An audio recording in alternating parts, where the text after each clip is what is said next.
सभी लोग हाथ जोड़ करके बैठेंगे।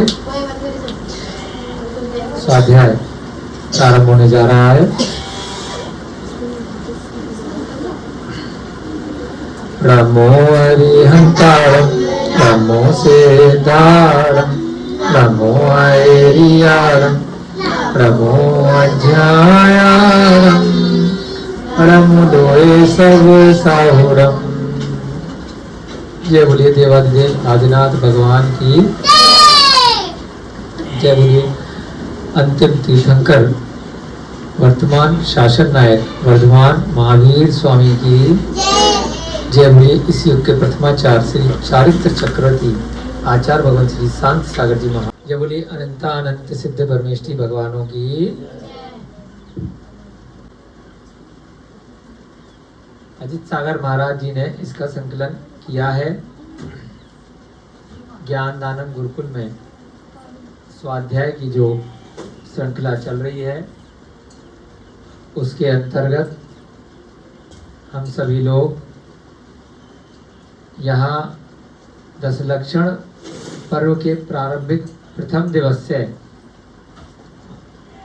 इस ग्रंथ का हमने स्वाध्याय प्रारंभ किया था।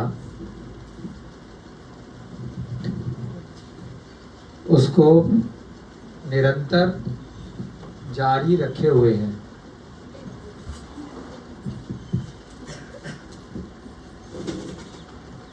दस कक्षाएं आपकी दशलक्षण पर्व में चली। कल आप सबने अपने व्रतों की पारणा करी। आज क्षमा वाणी का भी तिथि के अनुसार पर्व है। उत्तम क्षमा आप सभी को हम भी मन वचन काय से कृत कार्य अनुमोदना से अर्पित करते हैं। जो भी बंधुगण यहाँ स्वाध्याय की कक्षा में उपस्थित हैं और इसके अतिरिक्त भी वीडियो इत्यादि के माध्यम से इस कक्षा को सुन रहे हैं, उन सबसे हमारी तरफ से मिच्छामि दुक्कडम। हमारे सभी पाप मिथ्या हो गए। जाने अनजाने में विगत वर्ष में और उससे पहले भी पिछले कई वर्षों में पिछली पर्यायों में हमसे भूलवश कोई गलती हुई हो, किसी का मन दुखाया हो, उसके लिए हृदय से हम क्षमा प्रार्थी हैं। जैन धर्म में फॉरगिवनेस डे के नाम से यह दिवस प्रतिवर्ष मनाया जाता है, जिसमें सभी से क्षमा याचना की जाती है और जिस भी जीव ने हमारे प्रति कोई भी दुर्व्यवहार किया हो उसको हृदय की गहराइयों से क्षमा करके आगे बढ़ा जाता है। तो कल भी आप लोगों से विनती करी थी कि किसी का भी, चाहे बच्चे हों या बड़े हों, किसी भी कारण से घर परिवार में, ऑफिस में, संस्था में, अपने अपने कार्यालय में, स्कूल में, कॉलेज में, व्यापार में, किसी भी कारण से कोई द्वेष हो गया हो, कोई गलती हो गई हो, तो उसके लिए अपने मन से क्षमा कर देना और क्षमा मांग लेना। मन हल्का हो जाएगा और कर्मों का बंध अगर हो गया है उसकी निर्जरा हो जाएगी और आने वाले जो जन्म है, अगली जो पर्याय है, उसमें नरक तिर्यंच गति से आपकी आत्मा जाने से बच जाएगी। ये बहुत महत्वपूर्ण दिवस है।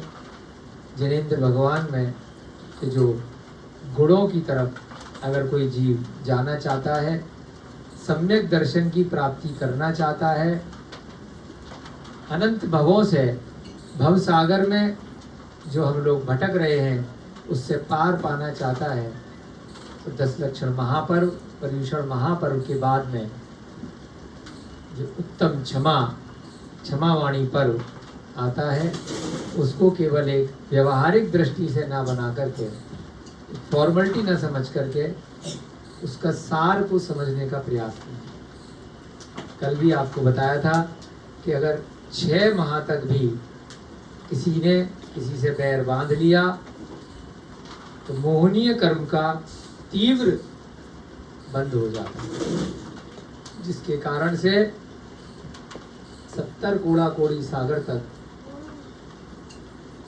वह राग द्वेष के परिणाम के कारण से वह जीव दोनों की दोनों एक दूसरे को किसी न किसी रूप में सताते हैं, कष्ट देते हैं और यहाँ तक कि मृत्यु का भी कारण बन जाते हैं। संसार चक्र से मुक्ति की ओर जाने की जिस भी जीव की भावना है वह सबसे पहले बाहरी रूप से किसी से भी उसका अगर कोई बैर है उसको आज के दिन समाप्त करने का अभ्यास करें, प्रयास करें।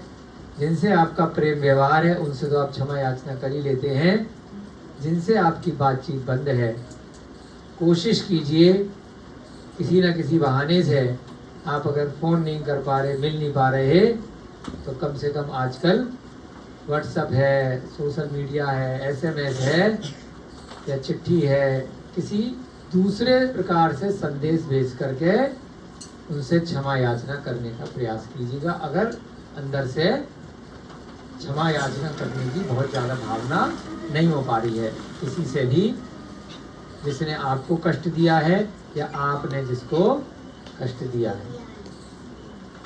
शुरुआत कीजिए। कहना आसान है, कई बार हो नहीं पाता, परंतु प्रयास कीजिए।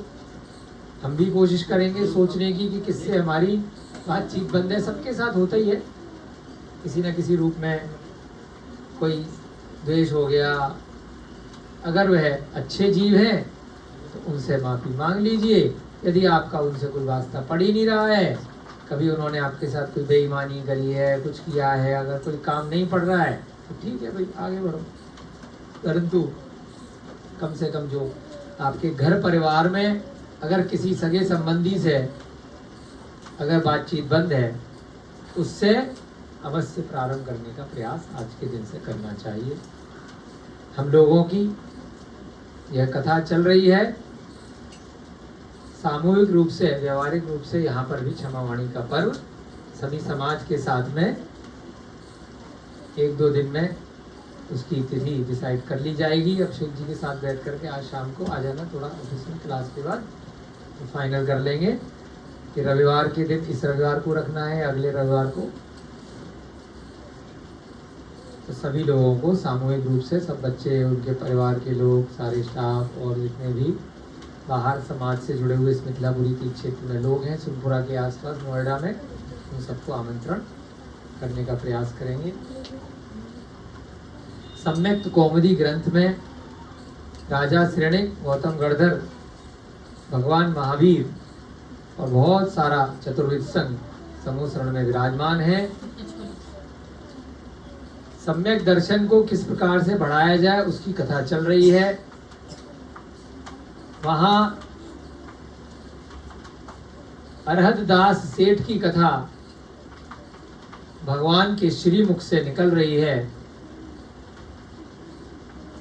अरहत दास सेठ के नगर में एक राजा है, वहां पर कौमुदी महोत्सव का आयोजन किया गया है। रात्रि की वेला में मात्र महिलाओं को ही आमंत्रण दिया गया है नृत्य इत्यादि के लिए, और पुरुष वर्ग नगर में ही विराजमान है, चाहे वह राजा हो या मंत्री हो या फिर साधारण प्रजा के लोग हैं। सभी लोग नगर में ही रात्रि में उस दिन कार्तिक शुक्ल पूर्णिमा वाले दिन वहीं रहने वाले। रात्रि में राजा को अपनी रानी की याद आती है और वह मंत्री से कहता है कि हम लोग भी चोरी छिपे जंगल में जाकर के सभी महिलाओं का नृत्य देखते हैं और हम अपनी रानी से मिल लेते हैं। मंत्री अपने राजा को समझा रहा है कि जो नियम बनाए जाते हैं उनको अगर राजा तोड़ता है तो फिर प्रजा विरोधी हो जाती है, और अगर प्रजा का सामूहिक रूप से विरोध हो गया तो राज्य का जो भार है वह भी छिन सकता है। परंतु राजा अपनी रानी के प्रति बहुत ज़्यादा मोहित है, उसे रहा नहीं जा रहा, तो बहुत प्रकार के वह संवाद विवाद उन दोनों के बीच प्रारंभ हो जाता है। तर्क वितर्क शुरू हो जाता है। मंत्री कहता है कि चींटियों का झुंड अगर सामूहिक रूप से एक हाथी पे भी अटैक कर दे तो हाथी की मृत्यु निश्चित है। बड़े बड़े सर्प को भी चींटियां इकट्ठी होकर के मार देती हैं। तो इसी प्रकार से सामूहिक रूप से अगर प्रजा आपके विरुद्ध हो गई, आपकी सारा बल शक्तिशाली, आपकी वीरता शूरता काम नहीं आएगी। फिर भी राजा नहीं मान रहा, तो उसका मंत्री जो चतुर है, निपुण है, वह राजा सुयोधन की कथा उसको सुना रहा है कि आप ही की तरह हस्तिनापुर में एक राजा सुयोधन थे। उनके यमदंड नाम का एक कोतवाल था। किसी कारण से राजा के नगर में कुछ उपद्रव हुआ। उनको जीत करके जब वह वापस आया तो पीछे से उस राजा ने देखा कि प्रजा यमदंड कोतवाल की भक्त हो गई है, दीवानी हो गई है। प्रजा यमदंड की गुणगान करते करते नहीं था। तो राजा के मन में वह यमदंड खटकने लगा। कल को अगर हम दोबारा लंबे समय के लिए बाहर गए तो हो सकता है हमारी राजगद्दी छीन करके यही सिंहासन पर बैठे और बाद में कह दे तुम कौन, हम जानते ही। इसलिए राजा ने अपने मंत्री और पुरोहित के साथ मिलकर के उस यमदंड कोतवाल को अपने रास्ते से हटाने का प्रयत्न किया और स्वयं ही अपने खजाने में चोरी कर ली। वहां का खजाना निकाल करके अन्यत्र कहीं रख दिया और उसके बाद नगर में ढिढोरा पीट दिया कि हमारा सारा खजाना चोरी हो गया है। नगरवासी आए, प्रजा के लोग आए, उन्होंने कहा कि यमदंड कोतवाल है, क्योंकि यह खजाने का भी रक्षक है और प्रजा का भी रक्षक है, तो इसी की जिम्मेदारी बनती है। कई बार बोलते हैं ना कि भाई काम तो नीचे वालों ने अच्छा किया और कंपनी में क्रेडिट मैनेजर ले गया। सुना है कभी? होता है ना, काम तो सारा नीचे के टीचर ने किया और अवार्ड सेरेमनी में अभिषेक जी प्रिंसिपल को मंच माला माइक और खूब बढ़िया सा अवार्ड मिल गया, शील्ड मिल गया। सच्चा लीडर वही है जो अपनी टीम के लिए वो करे, है ना। तो बाद में क्या होता है, नीचे वाले कहते हैं हमने कितनी मेहनत करी, रात दिन एक करके काम किया, ये प्रोग्राम किया, ये इवेंट किया, और वहां नाम केवल इनका हुआ। तो जो प्रॉफिट में अगर उसकी हिस्सेदारी ज्यादा है और अगर नीचे वालों ने कभी काम खराब किया तब भी जिम्मेदारी किसकी आएगी? लीडर की, नेता की आती है। जो टीम लीडर है, जो मैनेजर है, जो कोतवाल है, चोरी भले नीचे वालों ने करी या किसी की गलती से हुई तो पकड़ा किसको जाएगा? उस विभाग का जो अध्यक्ष है, जो उसका इंचार्ज है, जो मैनेजर है, जो सुपरवाइजर है, उसी को, एक आदमी को पकड़ा जाएगा। गलती किसी की भी हो तो प्रॉफिट लेगा तो लॉस में भी दोनों जगह हिस्सेदारी बराबर है। नीचे वाले ये बात भूल जाते हैं। कभी नुकसान होगा तो नीचे वाले सेफ हैं, भैया हम नहीं जानते, उसको पकड़ो, मैनेजर है, वो सुपरवाइजर है। उस दिन आए थे ना तो किसी ने कह दिया रविकांत यहाँ का मैनेजर है।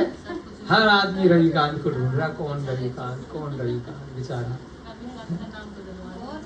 बाद में आए तो भैया अभिषेक जी, यहाँ अभिषेक जी भाग गए, कौन बन गए। लीडर ऐसे नहीं होते, लीडर होते हैं सामने रह करके हर परिस्थिति का मुकाबला करना है, चाहे विपरीत परिस्थिति हो चाहे अनुकूल परिस्थिति हो।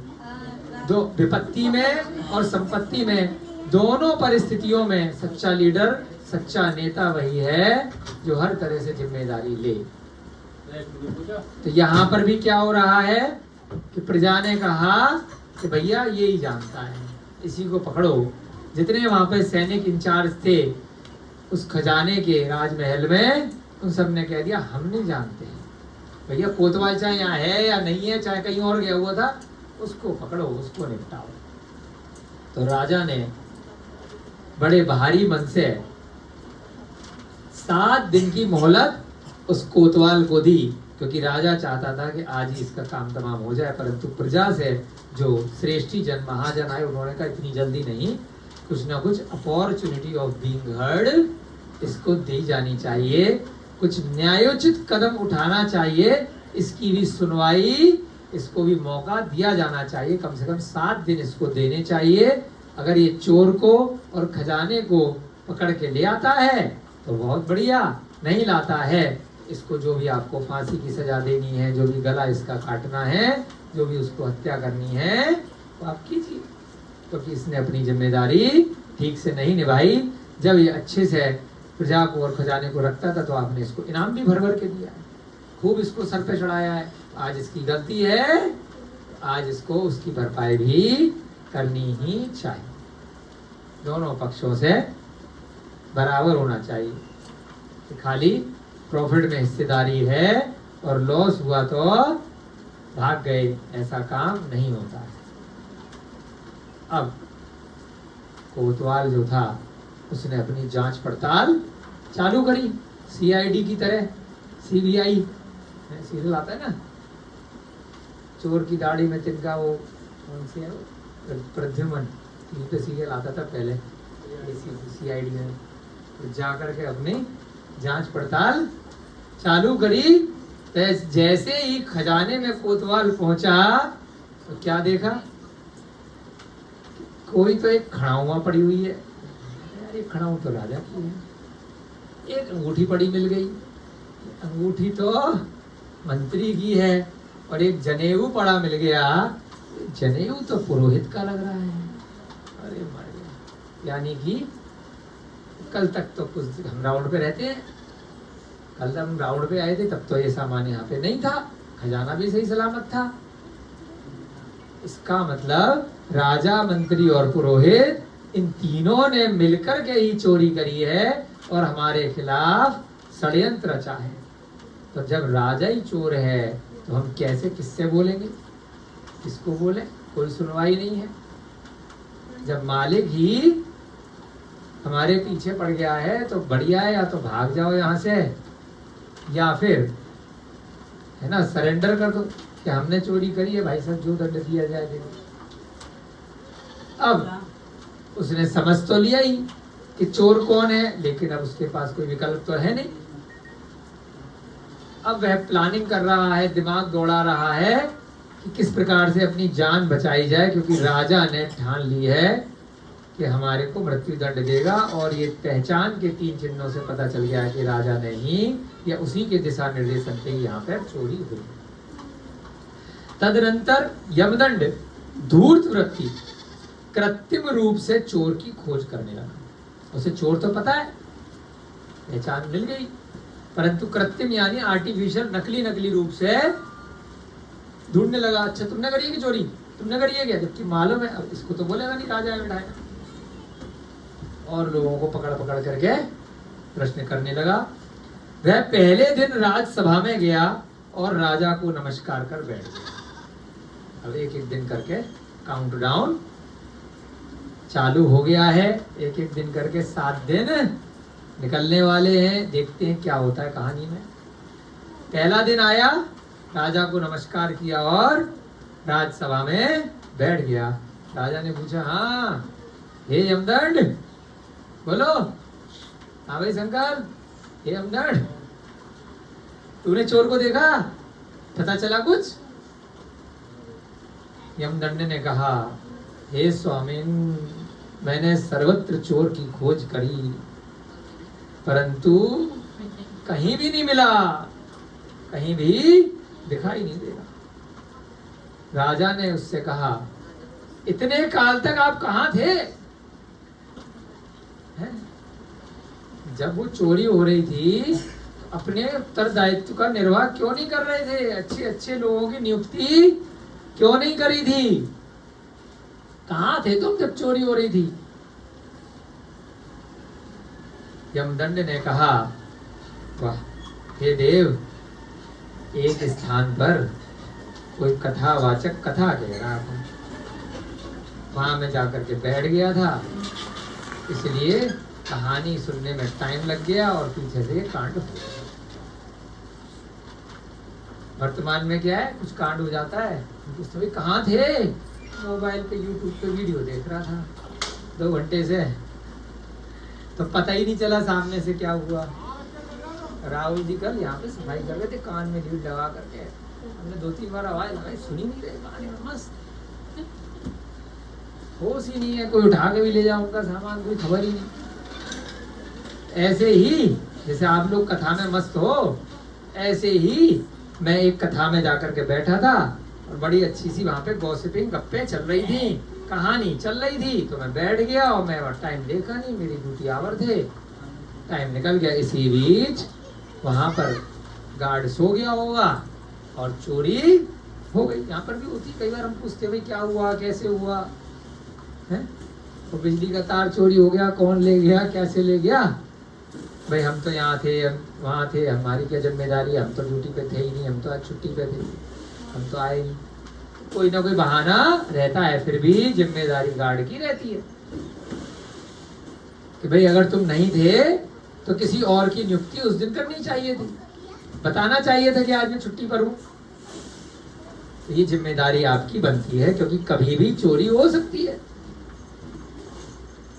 राजा ने फिर कहा, हे यमदंड, तू कथा के द्वारा अपने मरण को भुला रहा है, कहानियों का बहाना लगा रहा है, कहानी सुनने बैठ गया, बेटा 7 दिन का टाइम है, नहीं मिला ना चोर तो देख लेना। चलो कोई बात नहीं, टाइम पास कर लेते हैं थोड़ी देर। जो कथा वहां बैठ करके सुन रहे थे, होता है ना कई बार आदमी झूठ बोल रहा हो, जो कहानी सुन रहे थे वहां बैठ करके, चलो वही कहानी मुझे सुनाओ। कहानी के अंदर कहानी, कहानी के अंदर कहानी, कहानी के अंदर एक और कहानी यहाँ पे चालू हो रही है। इस प्रकार से सम्यक दर्शन करता है। इतना आसान थोड़ी है, पूरा पिक्चर आपके सामने चलनी चाहिए। और एक नई कहानी और चालू होने वाली है। अब कौन सुना रहा है? यमदंड सुना रहा है यशोधन को। यमदंड ने कहा, हे राजन, चलो उसने जो कहानी सुनाई थी वे आपके समक्ष सुनाता हूं, सावधान होकर के सुनो। मैं वह कथा कहता हूं जैसा कि कहा है।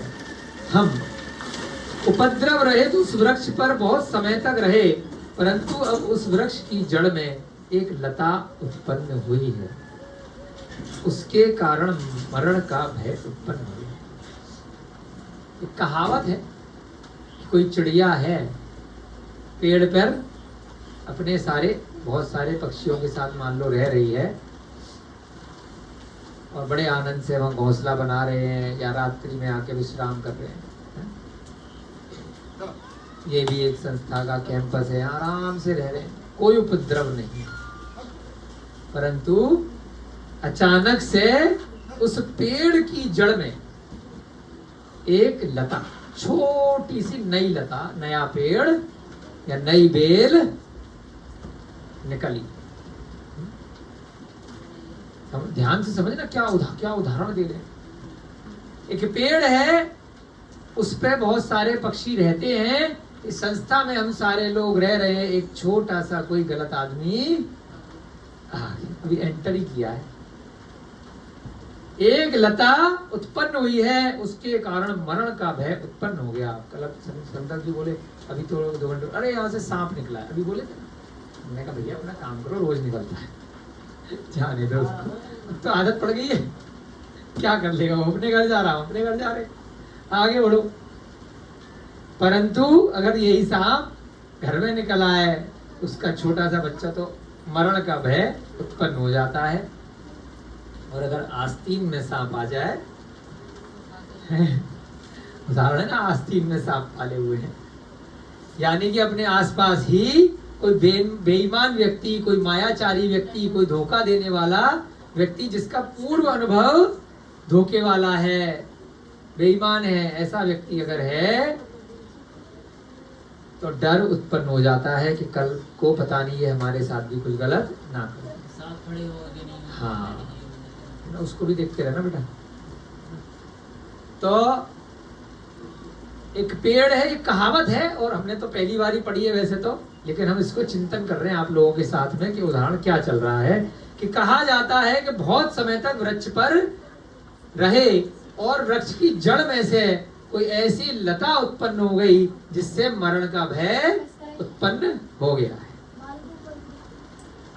कथा का सार यह है कि एक वन के मध्य में, समझो इस कहावत का मतलब क्या है, एक जंगल के मध्य में कीचड़ आदि के दोषों से रहित। कई बार हमने भी देखा है कि ज्यादा जल की अधिकता अगर हो गई वृक्ष के समीप, कीचड़ हो गई, जल की प्रचुरता हो गई, अधिकता हो गई, तो कुछ समय बाद वे पेड़ गलने लग जाता है। खाद भी जरूरत से ज्यादा डल गई तो हमें पता चला, किसी ने बताया कि पेड़ जल जाएगा। हमें पता नहीं, धीरे धीरे सीख रहे हैं आप लोगों के साथ कि गोबर की खाद अगर पेड़ पे ज्यादा डाल दी तो पेड़ जल जाएगा, गर्म होता। हाँ, पानी से भैया बता रहे। हाँ, सहतूत का एक पेड़ गिर गया जल की अधिकता से, फिर पास में किसी ने वहां पे नल लग गया तो रोज नल का पानी गिरता रहता था, पेड़ की जड़ कमजोर हो गई, दलदल बन गया। तो एक वन के मध्य में एक पेड़ था जो पेड़ कीचड़ आदि के दोषों से रहित था, यानी कि जरूरत से ज्यादा पानी की भी आवश्यकता नहीं है। आप जितना पानी की जरूरत है अपने शरीर को उतना लोगे और पानी दे पानी भी पीते चले जाओगे तो पेट फट जाएगा और काम तमाम हो जाएगा। भोजन की आपको जरूरत है, जितना भोजन की जरूरत है उतना ही खाओगे, खाते ही रहोगे, मर जाओगे। औषधि की जितनी जरूरत है उतना ही लोगे, मर जाओगे अगर ज्यादा खा लोगे। औषधि भी जहर का, विष का काम करेगी।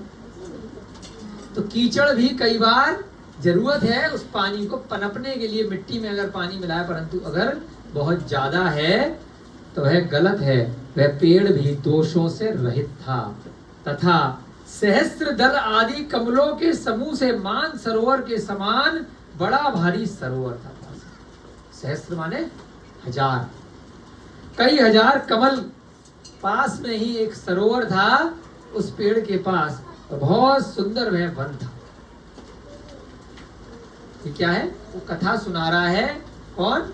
यमदंड यशोधन को, कि उस कथा के चक्कर में मैं थोड़ा निगरानी नहीं रख पाया खजाने में और ये चोरी हो गई है। सरोवर की पाल के ऊपर देवदार का एक ऊंचा वृक्ष है। जो जंगल में एक सरोवर है, सरोवर के किनारे उसकी जो पाल है वहां पर देवदार का वृक्ष है। कौन सा वृक्ष है? देवदार का बड़ा ऊंचा वृक्ष है। उस वृक्ष के ऊपर बहुत सारे हंस रहते हैं। सुंदर सुंदर होते हैं ना हंस। ये तो बतख है, एक हंस होता है इन्हीं की प्रजाति में, बड़ा सुंदर होता है, सारस हंस, राजहंस, व्हाइट, बड़ा सुंदर। बगला अलग होता है, हंस अलग होता है। अब तो शायद विलुप्त ही हो गए, कम बचे हैं। तो बहुत सारे हंस उस पेड़ पे रहते हैं। पिक्चर बनाना माइंड में, इंटरेस्ट आएगा। एक पेड़ है देवदार का, एक सरोवर है मानसरोवर की तरह, वहां बहुत ऊंचा पेड़ है और पेड़ पे हंस रहे हैं। एक समय, इस कहावत का पूरा सार बता रहे हैं। एक समय एक वृद्ध हंस ने उस वृक्ष की जड़ में लता का अंकुर देखा। बूढ़ा था। बूढ़ा क्यों है? बूढ़े से अनुभव आता है। कहते हैं ना, बाल जो है धूप में सफेद नहीं करे हैं, अनुभव है, उम्र हो गई है, इसलिए तुमसे ज्यादा जानता हूँ। तुम जो गलतियां कर रहे हो, ये गलतियां करके हम निकल चुके हैं, इसलिए हमारी बात को मान लो। ये रास्ता, ये मार्ग सही नहीं है। आज तुम शराब पी रहे हो, हमने कभी पी थी, उसके बाद अपना घर परिवार बर्बाद हुआ था, अपना शरीर बर्बाद हुआ था, रोग हुए थे, परिवार के लोग छोड़ करके चले गए थे। इसलिए बचपन से ही बच्चों तुम्हें सिखा रहे हैं शराब मत पीना। फिर भी बच्चा क्या कहेगा? जैसी जवान होगा, युवा होगा, कॉर्पोरेट में जाएगा, यहाँ वहाँ बर्थडे पार्टी करेगा, एक बार पी करके तो देखें।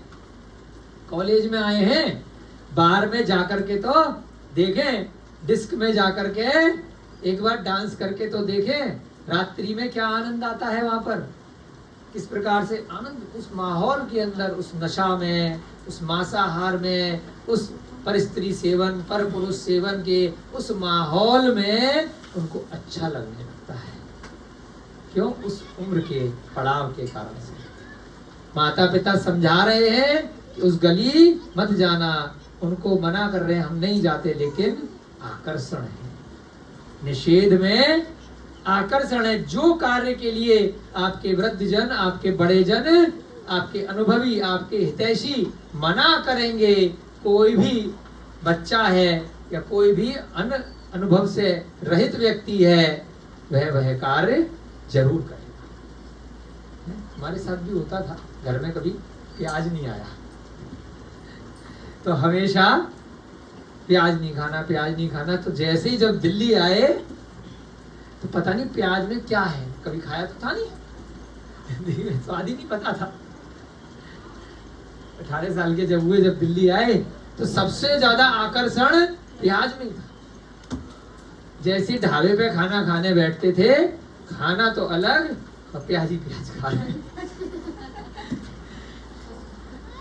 भर भर के, क्योंकि सलाद ढाबे पे फ्री होती थी। 1 रुपए की रोटी, 8 रुपए की दाल, तो सलाद फ्री है, 10 रुपए में भरपेट खाना।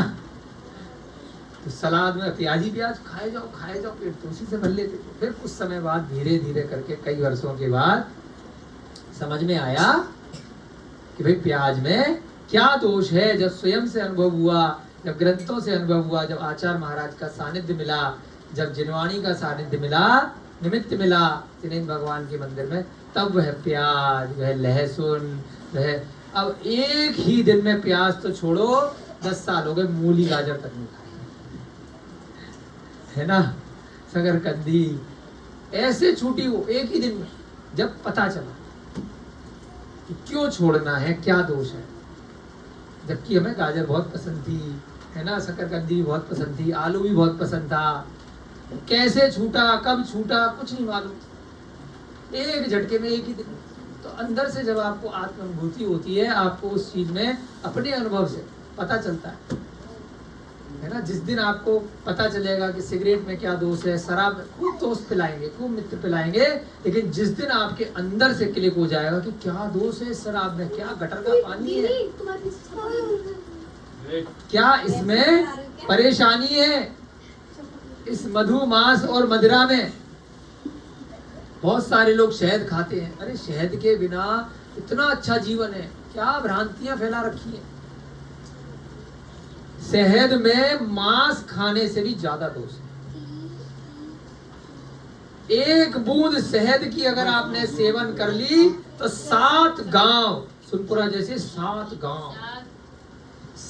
गांव के जितने जीव हैं उनको जिंदा जलाने के बराबर दोष लगा एक बूंद शहद। अरे कितने अच्छे विकल्प हैं शहद के, खजूर खाओ, किशमिश खाओ, मुनक्का खाओ, दुनिया भर का जूस पियो, गुड़ खाओ, इतने तरह तरह के गुड़ मिल रहे हैं, है ना। अब तो पाम का भी गुड़ आ रहा है, आपका गन्ने का भी आता है, कोकोनट का भी आ रहा है, 50 तरह के मीठे के विकल्प। आपको किसी छोटे से जीव का वमन माने थूक, उसके मुंह से निकला हुआ, जो उसकी पूरी की पूरी, उसकी जो रानी मक्खी की जो इतनी सारी मधुमक्खियां उसके बच्चे हैं, उसके परिवार के साथ उनका भोजन छीन करके खाने में क्या आनंद है। तो मधु, मांस और मदिरा तीनों को एक ही कैटेगरी में लिया है। पहले शहद है, फिर मांस है, फिर तीसरे नंबर पे शराब है ना। 3 मकान बहुत आराम से छोड़ सकते हैं आप, कोई रोज तो शहद खा नहीं रहे, क्या कारण है। जब शास्त्रों में निषेध है, आचार्य महाराज जिनवाणी भगवान महावीर की वाणी पे श्रद्धान कर लो, ज्यादा उसको चेक करने की जरूरत नहीं है कि दिखाई नहीं दे रहे उसमें जीव। अरे हैं, शराब में दिखाई नहीं दे रहे लेकिन हैं, मांस में दिखाई नहीं दे रहे, अरे बड़ा अच्छे से उसमें पेटीज में लग करके नॉनवेज आ रहा है, पिज्जा में लग करके आ रहा है ना, बर्गर के अंदर लग करके आ रहा है ना, बीफ है, मटन है, चिकन है, पकाने के बाद ऐसे मछली आ रही है, उसमें तो दिख ही नहीं रही है, कष्ट तो दिख ही नहीं रहा, कैसे मारा है ना दिखे। आजकल क्या हो गया है, आपको पता ही नहीं चलेगा कि मछली है कि मटन है कि चिकन है, उसकी स्लाइस बना देते हैं पतली पतली, इतनी पतली पतली, और मॉल में बिकता है, रेस्टोरेंट में बिकता है ना। तो वहाँ बर्फ के अंदर रख करके, स्मेल भी नहीं आती, गंदी गंदी पैकेटों के अंदर बिल्कुल बाकायदा, तो पता ही नहीं चलता है। पूछो किसी मांसाहारी से, कहेगा फिर प्रोटीन कैसे मिलेगा, कैल्शियम कैसे मिलेगा। बस मार्केटिंग कर रखी है। तो यहां पर क्या कहा कि एक वृद्ध हंस वहां पेड़ पे बैठा है, वृद्ध हंस के अनुभव से जानो। तो यहाँ पर जितने भी युवा लोग हैं, हम भी हैं, लेकिन हाँ थोड़ा सा अधेड़ उम्र के हो गए, रोहतास जी और हम 40-42 साल के हैं, तो थोड़ा सा बाकी लोग जो 15-20 साल के हैं उनसे, या 10-12 साल के जो बच्चे हैं उनसे बड़े हो गए, तो कुछ अनुभव थोड़ा सा ज्यादा हो गया, और वृद्धावस्था 10-20 साल बाद आएगी, और उसके बाद इस संसार से हम भी चले जाएंगे। आप लोग बड़े हो जाओगे, फिर आप लोग अपने अनुभव से बताओगे, दूसरों के अनुभव से सीखो, अपने ऊपर परीक्षण करके अनुभव करके सीखने में उम्र कम पड़ जाएगी, है ना। तो दूसरों के अच्छे और बुरे दोनों अनुभवों से सीखो। कोई चोर है तो आज जेल में पड़ा है, उसके अनुभव से देख लो। कोई अच्छा व्यक्ति है तो आज वह कितना उसका यशोगान गुणगान हो रहा है, उसके अच्छे अनुभव से सीख लो। कोई मांसाहारी है, दुराचारी है, शराबी है, उसके अनुभव से सीख लो कि नाले में पड़ा है, तो तुम भी पियोगे उस स्वाद में, तुम भी वहीं जाने वाले हो। तो उसके अनुभव से सीख करके अपने ऊपर उस कार्य से रुक जाओ। अगर अच्छा कार्य है तो उसको कर लो। भगवान महावीर के अनुभव से सीखोगे तो क्या बन जाओगे, भगवान बन जाओगे।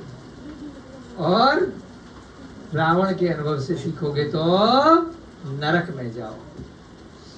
बाद में वो कहीं जाए, परंतु वर्तमान में रावण का जीव कहाँ है, नरक में है, तीसरे नरक। हमको हर प्रकार से जो हमसे पहले के लोग चले गए, या हमसे वृद्ध हैं, पिता हैं, दादा हैं, आपके गुरु हैं, उनके अनुभव से सीखना है। तो यहाँ पर उस पेड़ पर जो एक वृद्ध हंस बैठा था, उसने उस पेड़ की लता में एक अंकुर, छोटा सा अंकुर निकलता हुआ नीचे जड़ में, तदनंतर पुत्र पौत्र आदि के हित के लिए, अब उस हंस के भी पुत्र, जैसे हमारे पुत्र पौत्र होते हैं ना, पौत्र माने पोते, तो हंस के भी बच्चे, बच्चों के भी बच्चे हो गए थे, बहुत सारा परिवार, भरा पूरा उसका परिवार था। उस हंस ने उन सबको बुलाया, मीटिंग करी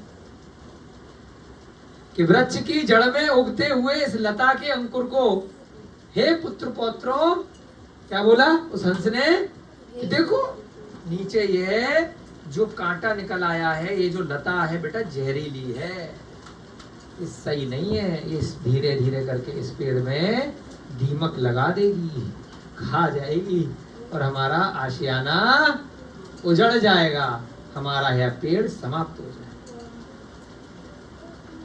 इस लता के अंकुर को तुम लोग चोंचों के प्रहार से तोड़ डालो, नहीं तो सबका मरण हो जाएगा। किसने कहा, वृद्ध हंस ने अपने बच्चों को और पोतों को कहा कि ये छोटा सा अंकुर है बेटा, जल्दी जाओ, और ये गलत चीज आ गई, इसको अभी की अभी हटा डालो, नहीं तो कुछ ही टाइम बाद ये लपेट लेगी लता सबको बहुत तेजी से, और फिर ये पेड़ गिर जाएगा और हमारा घर बना बनाया टूट जाएगा। वृद्ध के यह वचन सुनकर जवान हंसों ने हंस दिया। अरे पागल हो गए दादाजी, दिमाग खराब हो गए।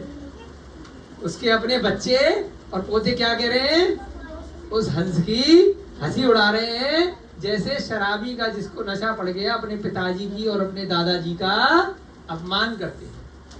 अरे पागलों, क्या मजा है, एक बार पी के तो देखो पिताजी, एक बार डिस्को में जा करके तो देखो, चलो तो सही आज, हैं आप तो मेरे दोस्त हो, चलो साथ में बैठ करके पिएंगे, हैं साथ में बैठ करके वो नॉनवेज खाएंगे। आपने कभी आमलेट खाया है? अरे खा के तो देखो, नई प्रकार की। आपने कभी बर्गर खाया? आपके जमाने में था ही नहीं पिताजी, खाली समोसा जलेबी खा खा के बड़े हो गए। पिज्जा खा के तो देखो, चिकन पिज्जा है, आप तब आपको पता चलेगा। ऐसे ही जो जवान हंस थे, उन्होंने अपने दादाजी का मजाक बनाया और कहने लगे यह बूढ़ा मरने से डरता। अपने दादाजी को खिल्ली उड़ा रहे हैं। बोलते हैं ना, अरे बुड्ढे, कई जगह हमने सुने, अरे डोकर, डोकरे, ऐसे अपशब्द से बोलते हैं? अरे बुड्ढे, यह बुढ़ा मरने से डरता है, सदा जीवित रहना चाहता है क्या? अपनी भाषा में हंस बोल रहे हैं, यहाँ पे उसका सार बताया गया है समझने के लिए। हर कथा है ना, चंपक आती थी पहले बचपन में, पशु पक्षियों की कहानी होती थी, मोगली की कथा आती थी, तो पशु पक्षियों के संवाद से भी बच्चे सीखते थे। अभी भी कार्टून आते हैं टीवी पे, छोटा भीम, बड़ा भीम, है, तो उनसे भी बच्चे अभी क्या सीख रहे हैं? गाली गलौज, उल्टी सीधी बातें, बंदूक ले लेके लोगों को मारना। गेम्स आते हैं ना बच्चों के आजकल, वीडियो गेम और बहुत सारे टीवी पे, मोबाइल पे। अभी क्या है, वर्तमान में थोड़ी सी प्रथा चेंज हो गई, मरने और मारने का, वो PUBG 3G 2G वो सिखा रहे हैं, बस मारते जाओ मारते जाओ। तो बच्चों में ऐसे ही हिंसक प्रवृत्तियां बढ़ती जा रही हैं। पहले क्या होता था, प्रेरणादायक कथा होती थी, अनुभव होते थे, तो उन अनुभवों से बच्चे पहले से ही भीरुत्व, डर जाते थे गलत कार्यों से, तो संस्कार जाते थे। वही कार्य हम यहाँ बैठ करके स्वाध्याय के माध्यम से जो गैप हो गया है वो पूरा करने का प्रयास कर रहे हैं, चाहे बच्चे हो, चाहे बड़े हो, चाहे हम स्वयं हो, कि जो गैप हो गया है, संस्कार शालाएं नहीं चल रही हैं, तो पूर्वाचार्यों द्वारा रचित ये जो कथाएं हैं, ये जो स्वाध्याय हैं, ये जो शास्त्र वाचन है, इसके माध्यम से कुछ न कुछ मनोरंजन करते हुए बीच बीच में बच्चों का, बड़ों का, सबका मन लगा है। उस प्रकार से थोड़े हंसते हंसाते हुए हम लोग कुछ कहानियां यहाँ पर सुन रहे हैं और उनका मनन चिंतन कर रहे हैं। तो यहाँ पर उन बच्चों ने, उन हंसों ने अपने दादाजी का मजाक उड़ाया, अरे हमेशा परमानेंट जिंदा रहना चाहते हो क्या? मरना नहीं है क्या? सब मरते हैं दादाजी, हैं? हमेशा जीवित रहना चाहते हो? इसे यहाँ अपने मरण का भय दिख रहा है। अपने पुत्र और पौत्रों के ऐसे वचन सुनकर वृद्ध हंस ने मन में विचार किया, यार कैसे मेरे सारे बच्चे हैं। अहो ये महामूर्ख अपने हित का उपदेश नहीं जानते, परंतु क्रोध कर रहे हैं मेरी बातों को मजाक में ले। मैं इन्हीं के हित के लिए कह रहा हूँ, मैं तो जाऊंगा ही, मेरी तो उम्र हो गई है, मैं तो बूढ़ा हो गया हूँ दादाजी, हम तो जाएंगे, बूढ़े हो गए हैं, परंतु हम अपने पोते और परपोतों को बता रहे हैं, और मैं तो चला जाऊंगा, जब बाद में ये लता बड़ी हो जाएगी तो इनका घर बार उजड़ जाएगा। ये समझ नहीं गए। तत्व को न समझने वाले मूर्खों के साथ वार्तालाप करने में 4 फल हैं। अब वो सोच रहा है, बड़ा जो हंस है, वृद्ध हंस है, कि मूर्ख अपने बच्चों के लिए मूर्ख सोच रहा है कि मूर्ख कौन है? जो तत्वों को नहीं जान रहे, जो सही गलत को नहीं जान रहे हैं। उसके 4 फल मिलते हैं। फल होता है ना, आम का, सेब का, केले का, पपीते का। तो जो तत्वों में विचार नहीं करता है, जो सही गलत का जिसको परीक्षण नहीं है, उसको 4 रिवार्ड मिलेंगे। क्या मिलेंगे? वचन का व्यय, उसने जो बोला वो व्यय, यानी कि बेकार गया, उसका किसी ने सुना ही नहीं, वो काम हुआ ही नहीं। मन का संताप, बाद में मन में दुखी होगा, संताप माने दुखी, परेशान। अपवाद, यानी कि है ना, अपवाद होता है कि आपने कोई बात कही और उसका बात नहीं मानी, अपवाद। पिटाई। चौथा क्या है फल? तत्व को नहीं जाना, सही गलत का परीक्षण नहीं किया, तो अंत में पिटाई या मरण, है ना, या किसी वस्तु का चले जाना हो जाता है ना, कि भैया किससे पंगा लेना है, किससे नहीं लेना है। यहाँ भी आते हैं गाँव वाले, हम भी अपनी गली निकल लेते, काहे फालतू कटे हैं, अपने निकल लो भाई, वो अपना सर मारता रहेगा दीवार में, पेड़ में, अब शब्द बोल रहा है, कुछ बोल रहा है, क्यों घुसो है? क्योंकि तत्वों का विचार करो कि कहाँ किससे आपको संवाद करना, कौन आपके बराबर का है, उसके साथ में ही आप विचारों का आदान प्रदान करो। शराबी के साथ में, ये जो आपको समझता ही नहीं है, जानता ही नहीं है, आपका लेवल ये, उसका लेवल ये, तो उसके साथ किस बात की बराबरी? आप साइड में होकर के निकल लो, वो चाहे आपको कायर बोले, कुछ बोले, आप साइड में निकल लो, नहीं तो क्या होगा? पिटाई होगी। प्राय कर मूर्ख के लिए समीचीन मार्ग का उपदेश देना उसके क्रोध को उस प्रकार बढ़ाने वाला होता है जिस प्रकार के नकटे के लिए निर्मल दर्पण को दिखाओ। बार बार कितनी नई नई सीख मिल रही है। अगर कोई व्यक्ति मूर्ख है, बेवकूफ है, उसको अगर अच्छी बातों का उपदेश दिया, उसका दिमाग खराब है। यहाँ बैठ करके आपको समझा रहे हैं शराब मत। हमने बहुत बार, अभिषेक जी भी जानते हैं, बहुत सारे यहाँ लोग जानते हैं, शराबी के सामने हमने बहुत बार कोशिश की, कभी भी सफलता को प्राप्त नहीं हुए। कारण ये लाइन लिखी है, मूर्ख के सामने अगर आप अच्छे मार्ग का उपदेश दोगे तो उसके क्रोध को बढ़ाओगे। वो समझेगा ही नहीं, वो कहता तू पी के तो देख कितना मजा आता है, हवा में उड़ने लग जाते हैं। तुम्हें तो उड़ने के लिए हवाई जहाज की टिकट लेनी पड़ेगी, यहाँ तो 75 रुपए में उड़ जाते हैं, 100 रुपए में ही, 200 रुपए में, 250 रुपए में, 500 रुपए में, अपनी अपनी जो पैक की महंगाई के हिसाब से, वैरायटी है, ब्रांड के हिसाब से है 500 1000 रुपए का जो भी रेट चलता होगा अलग अलग कंपनियों का, है ना। तुम्हें तो इतनी मेहनत करनी पड़ेगी, एयरपोर्ट जाओगे, वहां जाओगे, वहां हम तो यहीं पर रोज रात को हम लोग पूरी रात उड़ते हैं, 2 4 6 8 10 घंटे के लिए, है ना। तो अगर उसको आप उपदेश दोगे तो कभी भी नहीं मानेगा और उसका क्रोध बढ़ेगा। जिसको तत्व का विचार नहीं है, जो मूर्ख है, उसको उस समय आप अच्छे मार्ग का उपदेश नहीं दे सकते। जिस प्रकार नकटे, यानी कि नकटे माने नाक जिसकी कटी हुई है, और उसको आप अगर दर्पण दिखाओगे तो वो मानेगा ही नहीं कि मेरी नाक कटी हुई है। नकटे के सामने, बदसूरत के सामने आप अगर दर्पण दिखाओगे तो वह नहीं मानेगा। उसी प्रकार से कोई मूर्ख है, कोई कपटी है, कोई अच्छा व्यक्ति नहीं है, उसको अच्छे मार्ग का उपदेश देना व्यर्थ है। अब कौन सोच रहा है? हंस सोच रहा है अपने पुत्रों और पौत्रों के लिए। इस समय ये अपनी जवानी के घमंड में, अपने रूप में, अपने बल में, अपने सौंदर्य में, है ना, अपने धन में, ये सारे की सारे मेरे बच्चे और पोते हवा में उड़ रहे हैं। इनको अभी पता नहीं है कि जीवन जीने के लिए किस प्रकार से संकट विपत्तियों का सामना समय रहते पहले उसकी व्यवस्था करनी पड़ती है। नहीं तो जब संकट बड़ा हो जाता है तो समय निकल जाता है। जंगल में जब आग लग जाती है उसके बाद बुझाना बड़ा मुश्किल है। जैसे ही तिनके में चिंगारी निकली है उसी समय अगर बुझा दो तो वह बड़ी विपत्ति आने से बच सकती है। उसी प्रकार से वह लता अंकुर निकला है और वह वृद्ध समझा रहा है, लेकिन बच्चे नहीं समझ रहे। इसके पश्चात वृद्ध हंस ने अपने मन में कहा, मूर्खों के साथ बात करने पर जब उसका फल होता है तब उसकी प्रकटता होती है।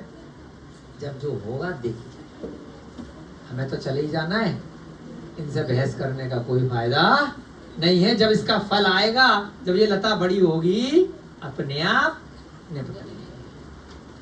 ऐसा मन में निश्चय कर वह चुपचाप से वृद्ध हंस बैठ गया। भैया अपने को दाल रोटी सब्जी मिलती रहे, दाना चुप कर खिलाते रहे कम से कम, अदरवाइज इनसे ज्यादा बहस करेंगे तो हमें ही ऊपर से फेंक देंगे, इनका कोई भरोसा नहीं है। शांति से बैठ गया। कुछ समय के बाद वह लता धीरे धीरे धीरे धीरे धीरे धीरे वृक्ष पर चढ़ने लगी। एक समय उस लता को पकड़कर, आहा, ये बात थी, एक समय उस लता को पकड़कर एक शिकारी वृक्ष के ऊपर चढ़ गया। वो रस्सी का काम कर रही लता, इसलिए उसको अंदेशा था कि आराम से हम ऊपर बैठे, इतने ऊपर, और यहाँ पर हम सुरक्षित हैं। इतने वर्षों से इतना बड़ा हमारा परिवार हो गया, ये रास्ता बन रहा है नीचे के लोगों का ऊपर आने के लिए। हमारी सुरक्षा में यहाँ पर बाधा उत्पन्न हो रही है। तो जब उस रस्सी को देखा और शिकारी ने देखा बड़े सुंदर सुंदर हंस हैं, इनको पकड़ लिया जाए, है ना, तो उसके लिए उस लता को पकड़ पकड़ के वो शिकारी ऊपर तक आ गया। वहां उसने अपना जाल फैला। जो हंस दिन में 10 दिशाओं में गए थे। दिन में क्या होता है, सुबह सुबह पक्षी निकल जाते हैं ना दाना चुगने के लिए, उनका घोंसले में बच्चा है अगर तो उसको आकर के मुंह से खिलाएंगे, और अगर वृद्ध उनके माँ बाप हैं उनको आकर के दाना दे देंगे। ये हम भी अपने मनुष्य भी यही करता है। कमाई पे कौन जाता है, रोहितास जी जाते हैं, हम जाते हैं, अभिषेक जी आए ना कमाई पे, मैडम सबकी घर पे बैठी हैं, इनकी मैडम भी बैठी हैं, सबके जहाँ स्त्री पुरुष दोनों कमा रहे, बेचारे दोनों कमाई पे निकले हुए हैं, काम धंधे पे, बच्चे अपना अलग कार्य पे निकले हुए। तो ऐसे ही पक्षियों का भी ऐसी जीवन है, मनुष्यों का भी ऐसी जीवन है ना। कोई खाने की खोज में निकलता है, कोई पैसे की खोज में निकलता है, बाद में व्यवस्था करता है। तो 10 दिशाओं में बहुत सारे हंस अपना दाना पानी चुगने के लिए दिन में निकल गए। वे सोने के लिए जब वापस उस वृक्ष पर आए, अब रात्रि में वापस आएंगे अपने अपने घोंसले में, और सभी पक्षी वृक्ष पर बैठते ही रात्रि के समय शिकारी के जाल में फंस गए, बंध गए। जैसे ही आकर के बैठे, चुपचाप से शिकारी वहां पे जाल डाल करके चला गया था कि जब भी यहाँ पर कोई आएंगे फंस जाएंगे और बाद में उनको बेचूंगा, या खाने वाले लोग होंगे तो उनको मांस के लिए बेचे या रखने के लिए। उनका कोलाहल सुनकर अब वृद्ध हंस ने कहा, अब एकदम से फंस गए, चे चे चे चे चे चे बहुत जोर जोर से शोर मचाया, पैर फंस गए, पंख फंस गए, चोंच फंस गई है, जाल में फंस जाती है ना। अब जो वृद्ध हंस था उसने कहा, हे पुत्रों, मेरा उपदेश तुम लोगों ने पहले नहीं माना, क्या करें, अब तुम मूर्खों का मरण आ गया। तुम मेरे मरण की कह रहे थे, मैंने समझाया था, लेकिन मुझे ही तुमने डांट फटकार के चुपचाप कर दिया, अब मैं क्या करता, पीछे तो पढ़ नहीं सकता।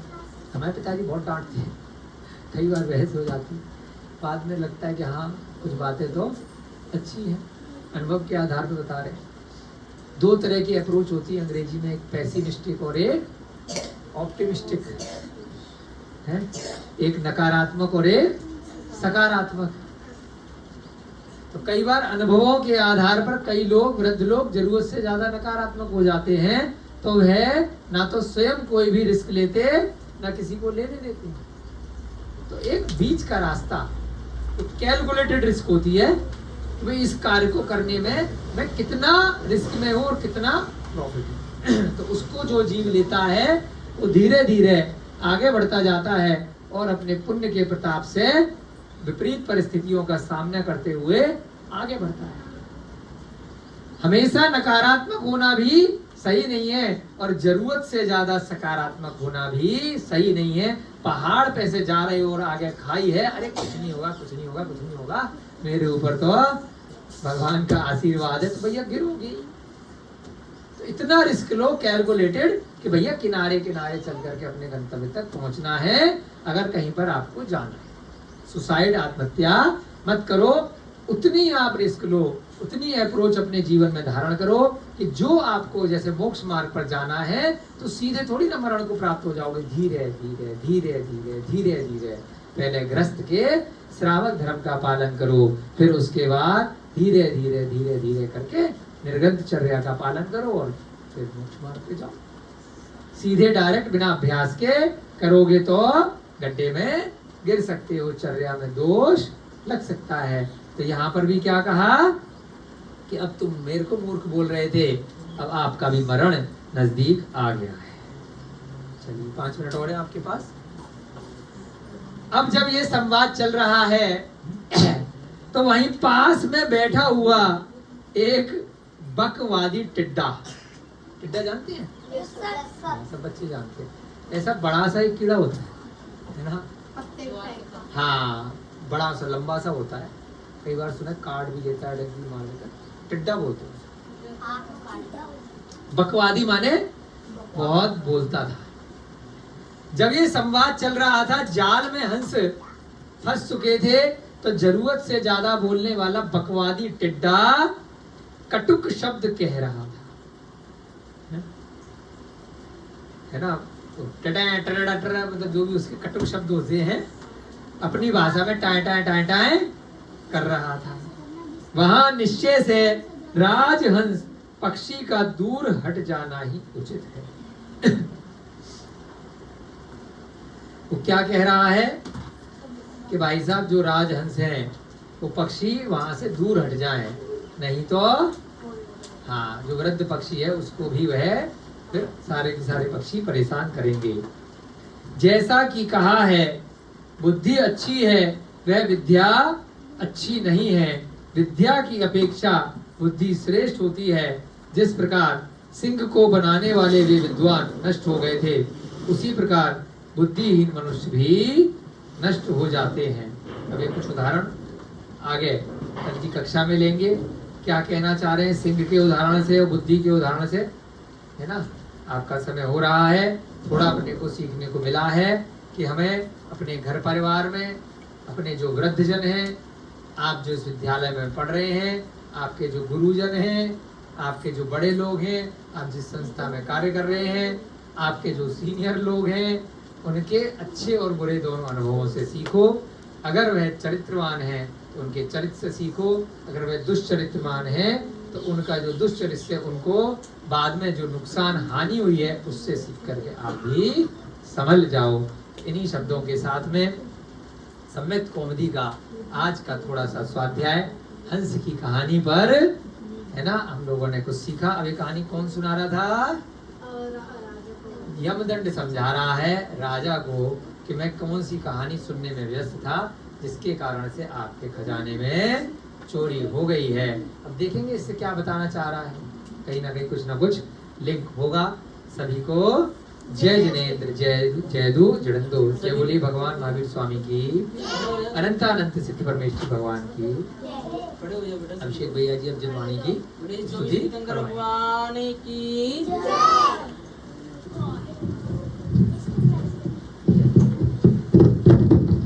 ओ जावणी की ज्ञान ते सूझे लो कायलो, सोवाणी मस्तके नमो सदा देत हो दो।